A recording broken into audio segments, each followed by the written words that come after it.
Assalamualaikum. Jadi ini adalah sambungan daripada forum kami kerana forum yang pertama tu ada masalah teknikal sikit. Jadi kami akan sambung untuk forum yang kedua, yang sambungan ni untuk bahagian bawah badan. Yang masa bahagian atas badan kami telah menerangkan, tetapi ada masalah teknikal semasa masuk ke bahagian bawah badan. So kita mulakan dengan pembentang pembentang yang pertama. Dipersilakan.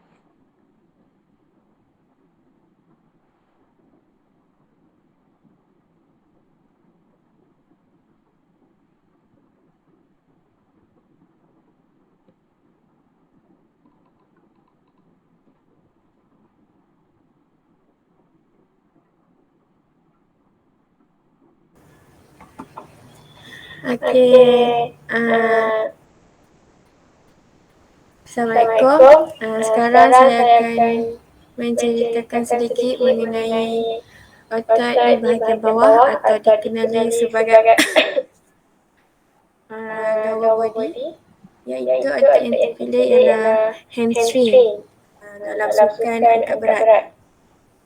Hamstring ini berfungsi untuk menstabilkan pinggung dan bertindak secara ringkas untuk meluruskan batang angkat berat tersebut.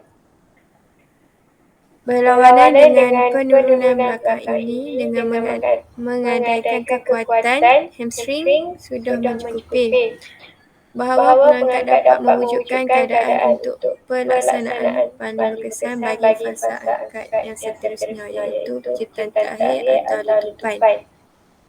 Oleh yang sedemikian, apabila otot hamstring yang dimiliki oleh pemain ditukar, ia dapat mengekalkan kekuatan dan daya ketahanan semasa perlawanan tersebut. Itu sahaja daripada saya dan saya akan serahkan kepada pembentang yang seterusnya. Terima kasih kepada Aimi Zalika. Seterusnya kita akan pergi kepada pembentang seterusnya untuk memulakan forum ini.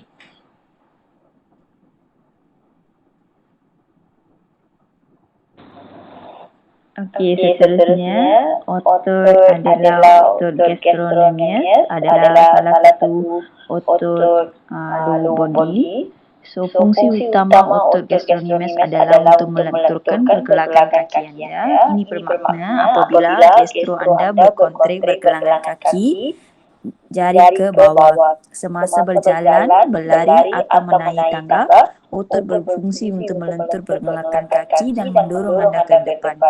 So oleh kerana gastrocnemius melintas sendi lutut di bahagian belakang, ia dianggap sebagai otot di luar sendi. Oleh itu, tidak hanya bertindak pada pergelangan kaki tetapi juga lutut. Fungsi gastro di lutut adalah bekerja dengan tali pinggang anda untuk melenturkan ataupun membengkokkan sendi lutut anda. Dan juga otot gastrocnemius adalah salah satu tekanan gastrocnemius medial. So saya akan menerangkan tentang fungsi dan punca dan rawatannya. Okey, tekanan gastrocnemius medial adalah sejenis kecederaan pada otot betis di bahagian belakang kaki. Tekanan otot berlaku apabila otot direngang terlalu jauh yang menyebabkan air mata berlaku di dalam otot. Ketekanan betis terjadi apabila otot di bahagian belakang kaki menahan kecederaan jenis ini seperti otot anak lembu. Otot anak lembu itu terbuat daripada 3 otot utama, gastrocnemius medial dan lateral dan otot cellulus. So mereka bersatu untuk membentukkan tendon Achilles untuk melekat pada tumit. Otot yang paling cedera ketiga ketegangan betis berlaku adalah kecederaan pada otot gastrocnemius medial.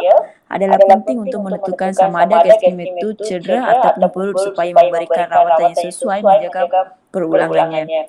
Puncak kecederaan ini berlaku dilihat dalam sukan seperti berlari, bola sepak dan tenis. Mereka juga boleh dipanggil juga kaki tenis. Otot gastrocnemius melepas sendi lutut dan sendi buku lali, melengkungkan kaki dan kaki jarinya.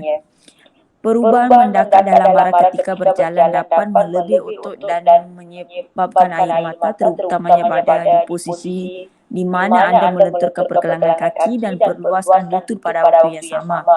Kecederaan juga boleh berlaku dalam kehidupan seharian dalam aktiviti menentukan secara fizikal. Tanda dan gejala-gejala ketegangan gastrocnemius medial termasuk sakit di belakang kaki. Kedua, bengkakkan ana lembu, lepas tu lembam ana lembu ke pergelangan kaki, dan akhirnya boleh dengar pop terdengar pada saat kecederaan. So rawatan pada tekanan gastrocnemius medial biasanya boleh capai dengan langkah mudah. Pada mulanya pesakit mula dengan rawatan khas iaitu RAIS. Itu sahaja daripada saya. Sekian, terima kasih. Okay, terima kasih kepada Syalini kerana telah menerangkan tentang gastrocnemius. Dan kita akan kepada pembentang yang seterusnya pula. Dipersilakan. Okey, seterusnya saya akan membentangkan tentang otot di sebalik gastrocnemius iaitu anterior tibialis. Okey, otot ini berfungsi untuk menggerakkan kita ke hadapan melalui lenturan buku lalu. Tibialis anterior terdapat pada anterior depan kaki pada bahagian bawah. Otot ini berada di sisi tibia dengan gentian otot yang berjalan menegak ke bawah kaki berakhir dengan tendon. Okey. Terdapat aktiviti yang sering kita lakukan seperti berjalan, berlari dan sebarang pergerakan yang lain memerlukan kaki untuk bergerak disokong oleh otot ini iaitu tibialis anterior.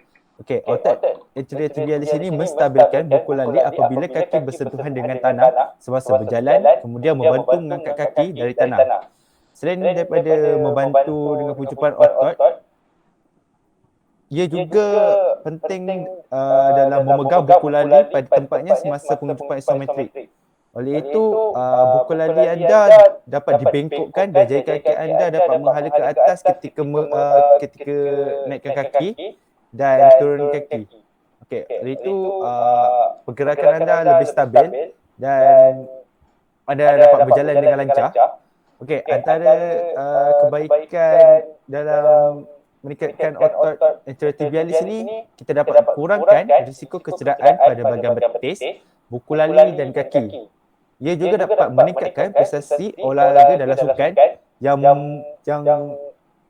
memandang aspek penting pada bahagian buku lali seperti bola sepak, badminton yang memerlukan pergerakan yang pantas dalam jangka masa yang singkat. Okey, antara aktiviti yang boleh dilakukan dalam meningkatkan kekuatan otot anterior tibialis ialah seperti kneeling tibialis anterior stretch, lying tibialis anterior stretch, wall to raise and standing tibialis anterior stretch. Okey, kebaikan dalam meningkatkan kekuatan otot pada bahagian anterior tibialis ni seperti ketika kita naik tangga ke ataupun mendaki gunung. Okey, kita dapat dengan mudahnya kita dapat menaiki satu tahap yang lebih tinggi dengan mudah. Sekiranya otot anterior tibialis ni tidak berfungsi dengan baik, ia menyebabkan kita mengalami kejangan pada bahagian tersebut dan kita akan merasa sakit. Oleh itu dia akan menghalang kita untuk berjalan dengan lebih baik dari berjalan dengan lebih baik berbanding kita nanti Pak Nikat tau. Aku start. Edit tau. Okey. Macam mana nak edit aku? Saya rasa itu saja daripada saya. Okey, boleh saya akan serahkan kepada pembentang seterusnya. Terima kasih pada Hanif. Maaf atas kesilapan teknikal sedikit. Kita akan ke pembentang yang seterusnya. Terima kasih Hanif.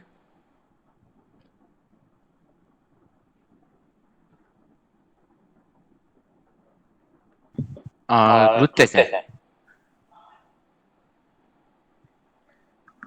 otot glutes. Kita akan ke otot gluteus. Alright.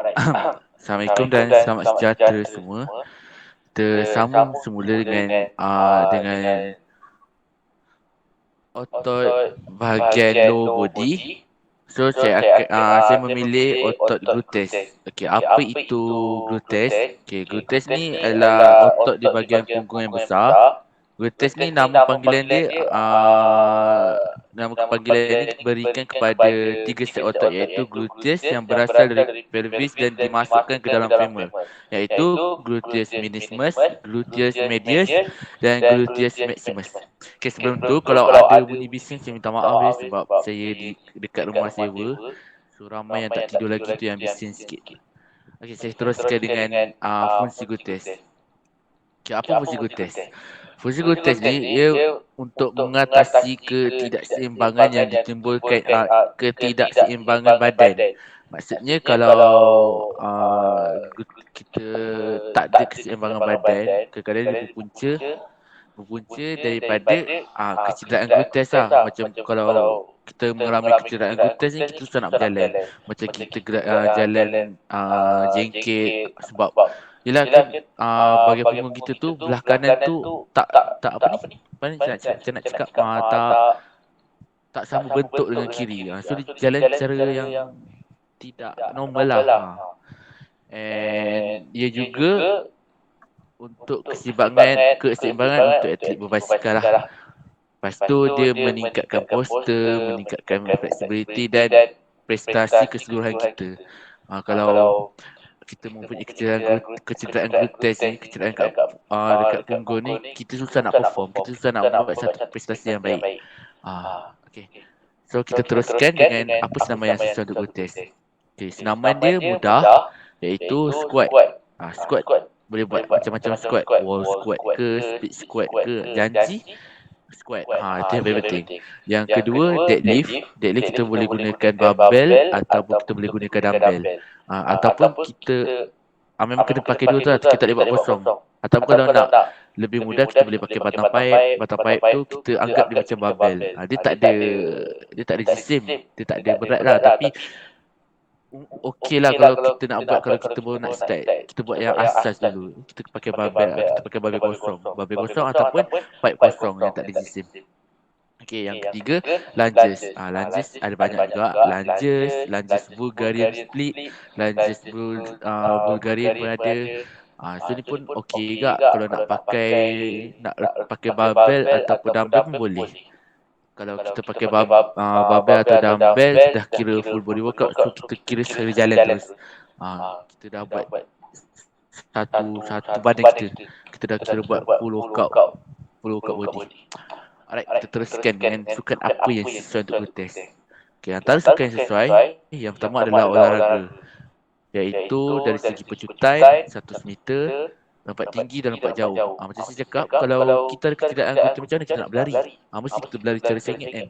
Sama juga kalau kita ada kecederaan gluteus, macam mana kita nak menghasilkan satu lompatan tinggi, satu lompatan yang baik, ataupun satu lompatan yang jauh. Kalau kita ada kecederaan gluteus, so gluteus ni memberi function yang sangat-sangat penting, terutamanya dalam sukan yang melibatkan, yang hampir keseluruhannya melibatkan lower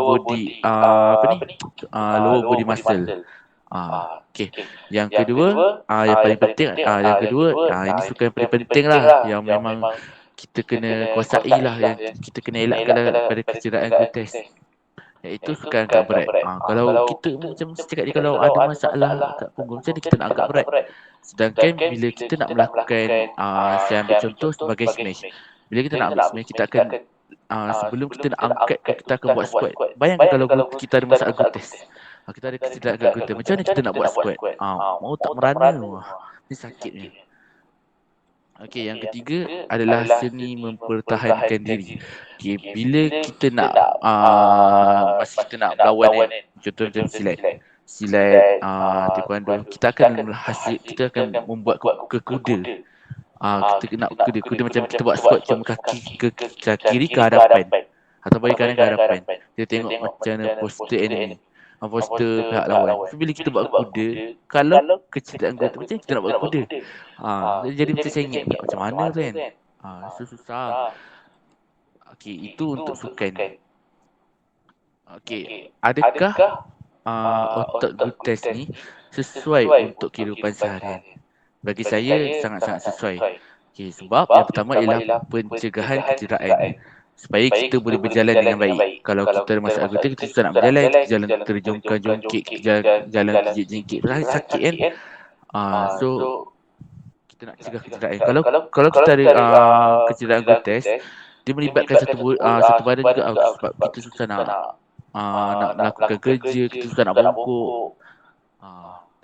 Kita susah nak melakukan aktiviti harian kita. Okey, yang kedua adalah prestasi atlet. Kalau kita mempunyai mempunyai otot gluteus yang baik, kita dapat meningkatkan prestasi atlet kita. Macam contoh untuk larian. Kalau otot gluteus kita dalam keadaan yang baik, hamstring kita dalam keadaan baik, quadriceps kita dalam keadaan yang baik, kira senang untuk kita pecut ke hadapan. Ataupun kita lompat tinggi kan. Senang kita nak buat lompat tinggi. Lakukan lompat tinggi yang baik. Okey. So yang seterusnya untuk kecantikan badan. Mostly kalau kita tengoklah kebanyakannya wanita. Diorang banyak nak bentuk badan kan.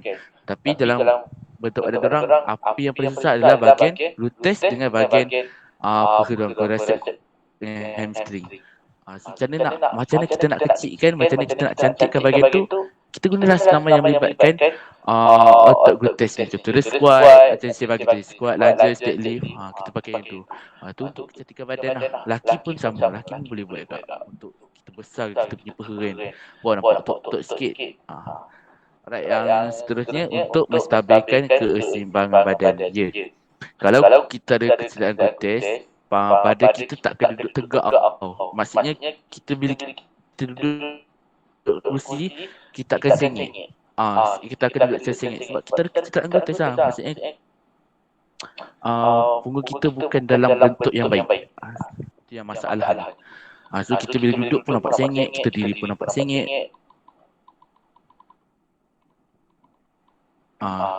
So susah nanti. So apa yang saya nak simpulkan, otot gluteus ni sangat nak menghasilkan prestasi yang baik dalam sukan. Okey, itu sahaja daripada saya. Terima kasih.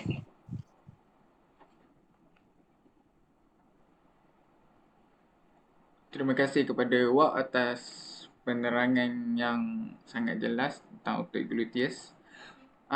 Kita akan kepada pembentang terakhir dalam bahagian otot bawah badan, iaitu Muhammad Sulaiman.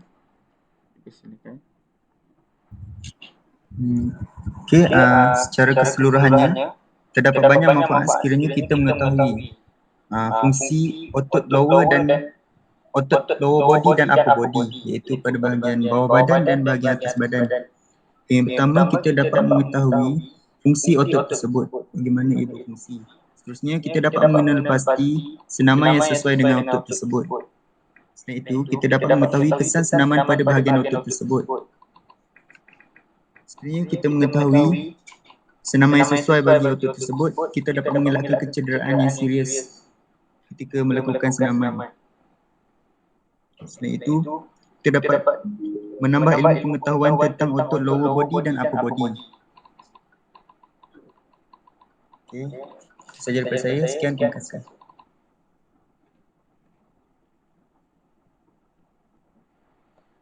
Jadi sampai di sini saja forum daripada kumpulan kami.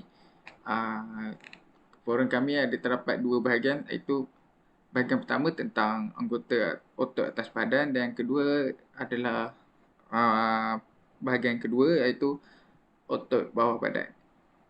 Jadi kesimpulannya banyak kebaikan yang telah diterangkan di dalam ini, yang banyak kebaikan juga otot-otot kita yang telah diberi otot-otot yang kita guna ini banyak kebaikan yang kita boleh gunakan dalam kehidupan seharian dan juga ketika bersukan. Tanpa adanya otot-otot ini, kurangnya otot-otot ini, kita tidak akan dapat meneruskan kehidupan seperti biasa ataupun kehidupan yang sempurna. Jadi sampai di sini saja forum kami. Terima kasih kepada ahli kumpulan saya semua. Semoga berjumpa lagi. Sekian, terima kasih. Terima kasih. Terima kasih. Thank you. Jumpa lagi. Terima kasih juga kepada Dr. Ikhwan. Terima kasih.